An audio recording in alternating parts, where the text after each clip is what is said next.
Ја кога го земам тоа, кога читам, што ќе видам? 465.000 и 540 денари беше. Леле, што да правам сега? За 60 денари градски паркинг, 6.000 адвокат, 4.000 нотар, стигнува сметката до 17.000. Тоа е тотална плячка. Не е логично некој доверител кој има валидна правосилна и извршна исправа да спие 5 години. Во Македонија во последниот квартал од минатата година имало 256.889 блокирани сметки по различни основи, покажуваат податоците на Народната банка. Од нив 220.376 се на физички лица, 36.513 на фирмите, односно на правните лица. Од вкупниот број на фактурирани долгови за наплата во земјава, само 2% стигнуваат до извршителите. Од нивното постоење од 2006 година низ нивни раце помина голем број на граѓани кои за мали сметки со вклучени камати, судски, нотарски и адвокатски трошоци плаќаа огромни суми.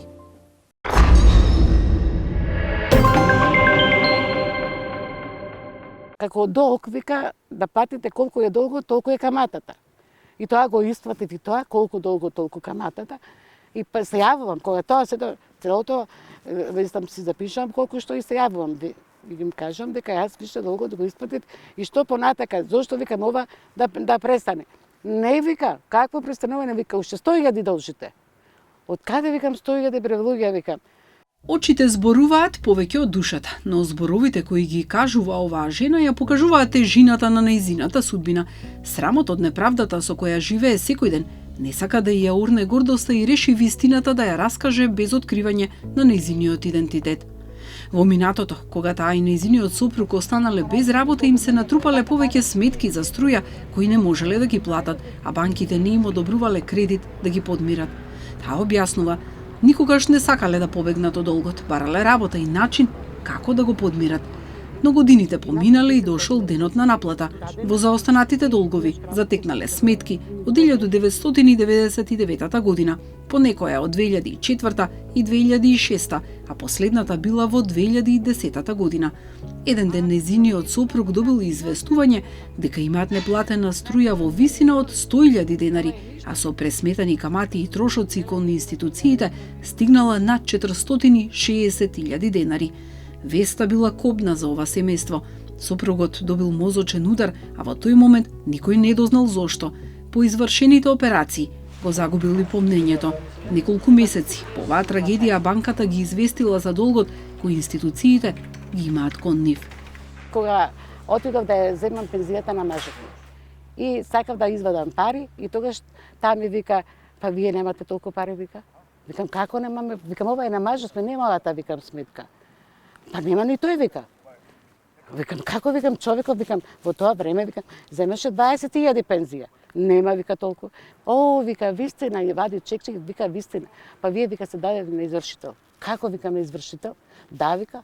И ја од тука, што да направам, а викам, каде треба да отидам, не знам каде да отидам. Ќе одите во Пион, вика. Таму, вика, ќе ви објасна што како. И одам јас во Пион, ја кога го земам тоа, кога читам, што ќе видам? 465.000 и 540 денари беше. Леле, што да правам сега? Што да направам сега? Од тој ден почнала битката со институциите. Откако ја посетила компанијата, се упатила кај извршителката со надеж дека долгот кој го соопштиле е една голема грешка. Таа ми го дава решението, еве го и решението тука. Ми го дава решението, вика, потпишете се овде, дека се, викам, ја не сакам да се потпишам. Абе, ништо не ви правам, вика. Потпишете дека се го взела решението. Ја не знаев што да направам, станав се потпишав, го земав решението. Кога читам натре, не знаев што да направам. Се заминав дома, плачам што да направам. Околу 8 години, секој почеток на месецот доаѓа горчината и ги подсетува на тежината на која се уште не и го гледаат крајот. Остануваат да бидат подмирени уште 250.000 денари, кои доколку не ги платат, ќе останат во наследство на нејзините деца, бидејќи долгот не застарува.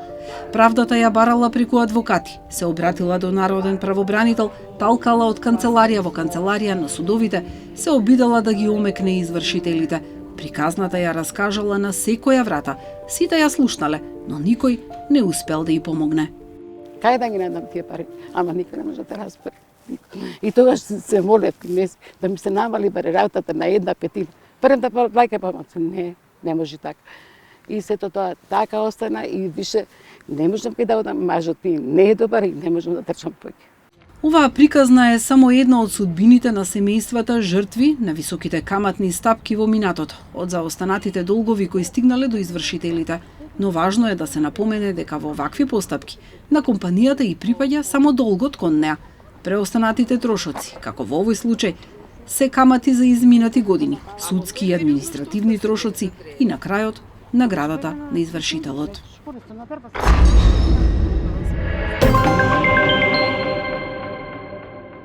Минатата година, според податоците на Комората на извршители, од физички и од правни лица, наплатени се повеќе од 160 милиони 600 илјади евра, а тоа е околу 44% од вкупните долгови поднесени до нив.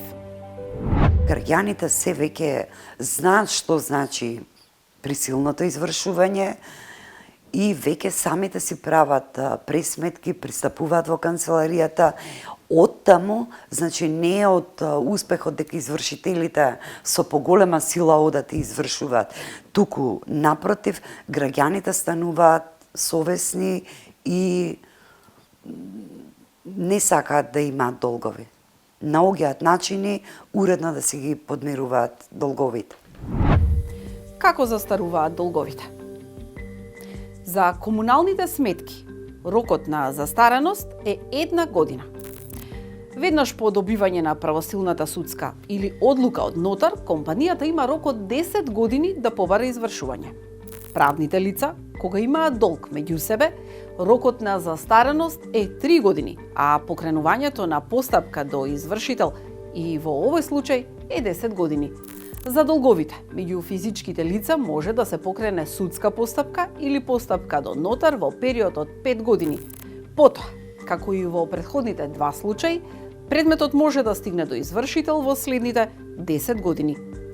Доколку не биде испочитуван кој било рок од наведените, делото застарува, но доколку се уплати дури само 1 денар од долгот, делото никогаш нема да застари. И во целиот период, додека течат постапките, тече камата, која секако го зголемува основниот долг. Некој сака да се добие печат дека ние сакаме анархија, хаос. Не е точно. Граѓанинот сака да си ја плати сметката, меѓутоа гледате какви примери има. Повторам, за 60 денари градски паркинг, 6.000 адвокат, 4.000 нотар, стигнува сметката до 17.000. Тоа е тотална плячка, тотален грабеж и мислам дека оваа влада ќе има слух тоа да го решиме. Еве ние не само да бараме, ние нудиме и решение, например за такви комунални сметки, што се за топлификација, за електрика, за телекомуникацијски услуги, водовод, да не ги именувам сите, канализација. Секаде во светот, дури сега ние правиме испитувања, мислам дека во соседна Србија, да не одам во другите држави, автоматски доколку граѓанинот има сметка не ја платил, компанијата директно ја дава на извршител. И тоа треба така да биде, да се изземат тие трошоци адвокатски, нотарски, дополнителни трошкови, нема потреба од такво нешто. Ние застапуваме и доверители, застапуваме и должници. Во суштина, адвокатите се должни, според законот, да ги застапуваат интересите на странката. Овде не се поставува прашањето дали некоја странка должи, бидејќи долгот е веќе утврден, туку адвокатот што го застапува должникот се грижи да извршувањето биде во законска рамка и да не биде со извршувањето оштетена странката. Тој е улога на адвокатот што го застапува должникот. Од друга страна, адвокатот на доверителот се грижи со постапката целосно да биде подмирен доверителот. Така да, всушност, адвокатите се тие кои што се грижат да во целост се спроведат и исполнат законите. Здруженијата и граѓаните со години се борат против високите суми кои ги плаќаат кога ќе стигнат до извршување. Минатата година, Министерството за правда донесе измени во Законот за облигациони односи за отпис на долгови, но една година граѓаните талкаа од извршител кај нотар, кај адвокат и на крај завршуваа на суд. Лавиринтите ги поминуваа, а долговите не им застаруваа. Брзо потоа, Уставниот суд пресече. Законот го врати по старо. Институциите, извршителите, нотари, адвокати, судовите игра пинг-понг. Граѓаните кога не им соопштивме дека јас учествував на таа седница на Уставен суд кај што кажа дека согласно испитувања, не знам вакви држави, не знам од кај се земале информации, искуства, се донесе одлуката дека има застарување. И тогаш им соопштивме ние на граѓаните, тие беа среќни конечно дека ќе се ослободат од тој должничко робство и почна нормално пред отидоа кај извршителите да им кажа слушајте има веќе закон изменен на облигациони односи каде што има застарување. И ќе поднесат, ние им дававме поднесоци и опечатени. Ќе го поднесат до извршителот нормално не знае што да прави, очекува, поминуваше одреден период, им враќа писмено, ние не сме надлежни, ги тера на суд. Граѓаните тука дополнително се става на трошкови, се жалеа до судовите. Кога повторно Уставен суд донесе таа одлука, како што ја донесе, нека им служи на чест, па да не се повторува. И сега и за тој период луѓето што има, ако може да платат, не плата и за тој период сега имаат камати. Не е логично некој доверител кој има валидна правосилна и извршна исправа да спие 5 години и да не се обрати до извршителот да го реализира неговото побарување, туку после 5 години, откако е нагомилана камата, тогаш да поведе постапка и да бара реализација на неговото побарување. Мислам дека совесен доверител кој има правосилна извршна исправа со побарување кон одреден должник нема да чека 5 години да не го враќа неговото побарување.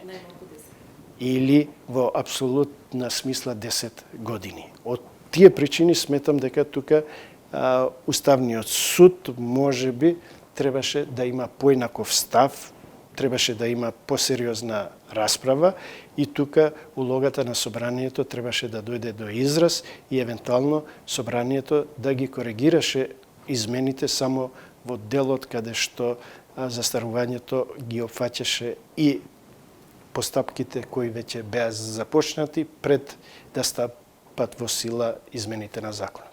Тие измени внесоа правен хаос во државата, кој што не траеше 2-3 дена, него траеше голем период и учесниците што се во тие постапки околу спроведување на извршувањето одлуки кои што ќе носат, навистина беа донесени во дилема дали воопшто да постапуваат и како да постапуваат. Така да вие кога носите едни измени, мислам не вие, кога држава носи некои измени, треба најпрво да се во склад со Уставот, па да се во склад со закони други и на крајот на краиштата да нема одредби во тие измени што се спротивставени во тој закон сами на себе.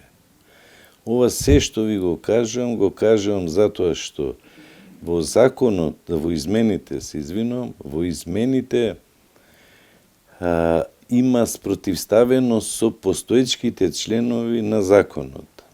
Едно. Второ, се спротивни на другите закони, што се и се спротивни на Уставот. Значи, сите три, ја мислам дека полоши измени никогаш не биле ни донесени во Македонија. Владата засега не планира нови измени во законот. Од Министерството за правда посочија дека јавноста била изманипулирана со избрзаните законски измени на Законот за извршување и Законот за облигациони односи. Секое законско решение мора да се темели на експертски анализи, при што ќе се води сметка не само за правата на должниците, туку пред се за правата на доверителите, велат од надлежното министерство. Застарувањето на побарувањата е една од темите која бара внимателен пристап. Постојат предлози од различни граѓански организации кои ја потенцираат потребата за примени во Законот за облигациони односи, со цел да се ограничат злоупотребите кои може да доведат до прекумерна наплата или непотребно блокирање на сметките. Сигурно е дека правото на заштита на имотот и добрите практики во судската и извршната постапка мора да бидат почитувани, но исто така мора да се осигураме дека не се дозволуваат злоупотреби од страна на било кој од актерите во овие процеси – адвокати, извршители, суди и банки. Ние сме отворени за конструктивни предлози и соработката со сите засегнати страни со цел да се изнајде решение кој ќе ги штити правата на граѓаните, но исто така ќе ги гарантира и потребите на правниот и економскиот систем во целина. Но што се смени во изминатите години за да им се помогне на граѓаните полесно да го подмируваат долгот? Со измените на тарифникот за извршителите пред 4 години за сметка од 100 евра, долгот ќе се зголеми за 2 евра, за 200 евра се плаќа 5 евра, а за над оваа сума долгот се зголемува за 10 евра. Од 2020 година присилно извршување не може да биде наплатено од лица кои спаѓаат во социјално загрозена категорија, како и од оние кои добиваат детски додаток или социјална парична помош за стари лица. На граѓаните кои имаат минимална плата или пензија не може да им биде наплатено повеќе од 1/5 од месечните примања. Но најгорлив проблем беше затезната камата, која доведуваше до така наречено должничко робство. Граѓаните плаќаа и откако ќе го исплатат основниот долг, но со инсистирање од страна на народниот правобранител пред година и половина беа донесени измени со кои каматата престанува да тече кога износот на стасаната, а неисплатената камата ќе достигне износ на главнина, но и рокот на застареност на извршната постапка не може да трае повеќе од 10 години. Се стави крај на една абсурдна ситуација кога граѓаните се доведува во ситуација да враќаат 2 пати, 3 пати, па и до 5 пати повисок долг од долгот што го должеле, односно од земените парични средства кон одреден доверител. Тоа едно, и второ, бидејќи граѓаните не беа во состојба економска, финансиска, да соберат доволно број средства за одеднаш да ги подмират сите обврски према должникот, доверителот и извршителот, постојано се натрупува камати и тие не беа никогаш во состојба да се ослободат од долгот. Имаше абсурдни ситуации кога ќе почине еден должник да тој долг извршителот го префрли кон неговите наследници.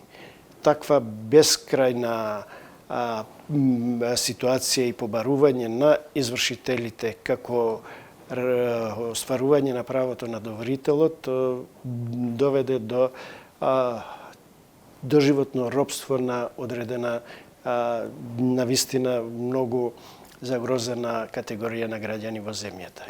Добре е во секој случај барем нешто што направивме, ако кажам нешто што сме успеле да направиме, барем онај момент кога висината на каматата ќе го достигне висината на главниот долг, тука се смрзнува каматата.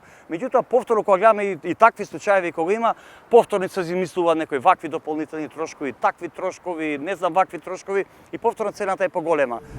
Токму поради ограничувањето на затезната камата до народниот правобранител минатата година пристигнале само 196 преставки или 2200 помалку во однос на 2023-та. Канцеларијата на правобранителот кај 141 случаи утврдиле незаконско постапување. Меѓу нив има лица кои приговараат за скратени финансиски средства на социјален или детски додаток, одземени повеќе пари од пензијата или минималната плата, но најголем дел од граѓаните се жалат дека не биле навремено известени за извршувањето. Дознале дури кога стигнале на шалтер во банките. Еден сериозен дел на повреди на кои се жалат граѓаните се однесува на неуредната достава. За жал, голем број на граѓани дознаваат дека се утужени и дека извршителот им ја блокира сметката кога тоа ќе пристапи пред шалтерите во банката да користи услуга банкарска или да подигне парични средства или да плати некоја сметка. Што значи, низ целата претходна постапка граѓанинот не добил никакво известување дека се води постапка против него. ниту на барање на доверителот до нотарот за донесување нотарски платен налог, потоа налог за извршување од страна на извршителот, на крај завршува со забрана на неговата трансакцијска сметка пред одредена комерцијална банка. Фотоплификација 2005 година, од електростопанство 2007 година, Македонска банка, може и заборале, може и не заборале за таа сметка и сега он не знае дека има таква, нема никаков допис. Граѓанинот дознава дека има некаков док кога е блокиран. Значи доставите ги вршат многу, да не кажам селективно, неправично, нема кој е тој што ќе дојди да ми соопшти име некако граѓанин дека имам долг, дека имам одреден период да платам, да не се изложам на дополнителни трошкови. Секој ќе преземе мерки. Они дали ги остават до сандучина, само пишуваат, ние, извини, сме те известили еднашка, два пати и сега што треба граѓанин доди на суд, на огласна табла да прочита дали има некој предмет. Тоа е апсурдно. Денеска има технологии, сите имаат мобилни телефони и може на работа да ги најдат кај што работат, може да ги најдат по мејл. Меѓутоа, никој не, ова е стварно една спрега, тврдам, значи, поврзани се. Многу често и горливо прашање е ова, но и во самите сметки кога ги добиваме, секогаш има една забелешка за останат долг. Значи, секое лице знае дека има за останат долг. Дури некои од овие пружатели на комунални услуги имаат и посебна ставка каде што велат утужени сметки во износ од толку и толку. Има проблем со доставата, но не е тоа проблемот, не го лоцирам јас кај извршителите, кај нотарите. И ние како народ сме некогаш неуредни, па при промена на адреса не си ги ажурираме личните податоци. Треба да се има во предвид дека може едно физичко лице да поседува повеќе недвижни имоти, а да живее на едно место, а да има повеќе имоти. Сметките си стасуваат секогаш, сметките ја пратат недвижноста, не го пратат лицето каде живее. Значи, ова нека биде и апел сите уредно и редовно да ги ажурираат податоците. И не, должникот не може да се спаси ниту со затворање на сите трансакцијски сметки, бидејќи извршителите знаат како и каде да ги најдат должниците. Системот е врзан со повеќе надлежни институции, како Агенцијата за вработување, Централниот регистар, Агенцијата за катастар, ПИОМ и други. Се обидуваме прво преку пошта, зависно каде, за да не се зголемуваат трошоци, за да не дојдеме до состојба на некое, да наречам, вештачко зголемување на трошоците, се обидуваме, проверуваме Агенција за вработување, ако е вработен, налогот до работодавецот се испраќа, ако не може или ако се врати од неговата адреса каде што живее, сигурно работодавецот ќе го извести. Ако е пензионер, налогот се испраќа до Фондот за пензиско осигурување, самиот тој ќе види дека има задршка, па во последно време и се намалуваат тие проблеми, бидејќи луѓето самите пристапуваат во нашите канцеларии. Има и такви случаи, но извршувањето не застарува. Постои еден налог, се вика налог за попис. Ние тој го испраќаме, тоа е повеќе од информативен карактер, но сега, ова што го кажав претходно, имаме инцидентни и други случаи, кога вие напоменавте свесно откажува се од свое име.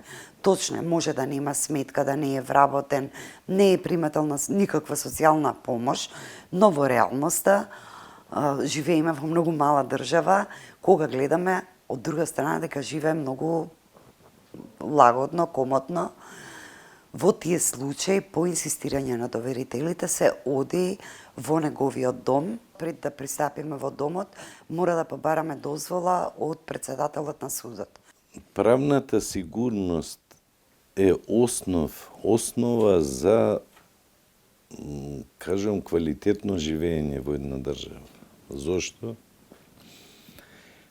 Нема чесен граѓанин, лојален граѓанин кој што живее и работи, зборуваме за Македонија, кој што сака да биде повреден во било каква постапка, ако е, зборам, ако нема некоја причина. Секој од нас сака да лично самиот живее во правна сигурна држава. Неговото семејство да се развие во правна сигурна држава.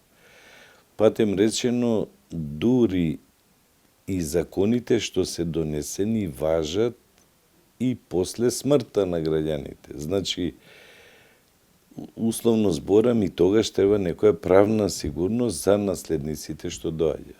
Ако вие живеете во една хаотична држава, каде што не се применуваат закони, каде што нема закони, каде што законите се спротивставени сами на себе, учесниците во постапките, било да се суди, адвокати, извршители, не знам, собрание кои ги носат закониве, ако сите тие работат неквалитетно, нестручно, се одразува на граѓаните.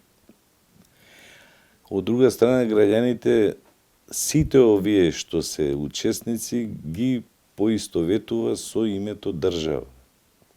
Значи, не викаат тие собраниево не работи добро или адвокатурава не работи, сите викаат државата. Државата не е добра, државата не е добра. И нашата држава не заслужува таков епитет да има. На крајот, надежта последно умира.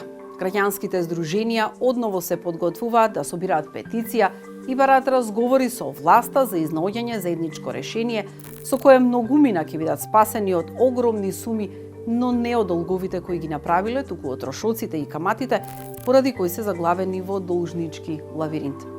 До следно видување. Гледајте, само прашај.